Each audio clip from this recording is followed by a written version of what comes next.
তোমার জন্য আফসোস, তুমি কিয়ামতের জন্য কি প্রিপারেশন নিলা, কি প্রস্তুতি নিলা?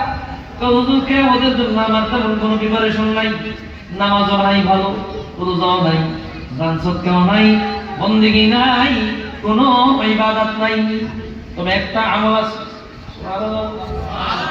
একটা আমল আছে, ইল্লা আন উহিব্বাল্লাহ ওয়া রাসূলাহ, ইয়া রাসূলুল্লাহ, ইয়া হাবিবাল্লাহ। একটা আমল আছে গো নবী, যে আমলের মধ্যে কোনো খাত নাই, ভুল নাই। ওই আমল আমি আল্লাহ এবং তার রাসূলকে মনে প্রাণে ভালোবেসেছি।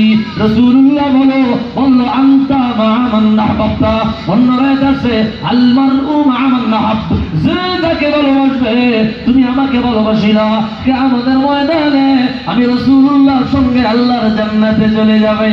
রাসূলুল্লাহকে ভালোবেসে আল্লাহ জান্নাতে যাইতে চাই কি চাই না? আল্লাহ কবুল করুক না, আমিন। আরো জোরে বলি আমিন। রাসূল বলল কি আনতা মা মান আহবাবতা, তুমি যাকে ভালোবাসবা তার সঙ্গেই কিয়ামতের ময়দানে দাঁড়িয়ে যাবে। ভাইরা আমার, আমাদের প্রেম, আমাদের প্রেমের মানুষ, আমাদের দয়ার মানুষ, আমাদের জানের মানুষ, আমাদের প্রাণের মানুষ একজনই, তিনি হবেন মুহাম্মাদুর রাসূলুল্লাহ সাল্লাল্লাহু আলাইহি ওয়াসাল্লাম। দুনিয়ার কোনো মানুষ আমাদের নেতা হইতে পারে না, আমাদের আইডল হতে পারে, আমাদের আইডল একজনই, আমাদের নেতা একজনই, আমাদের আমাদের প্রেমের মানুষ একজনই, তিনি হলেন মুহাম্মাদুর রাসূলুল্লাহ সাল্লাল্লাহু আলাইহি ওয়াসাল্লাম। আর রাসূলুল্লাহর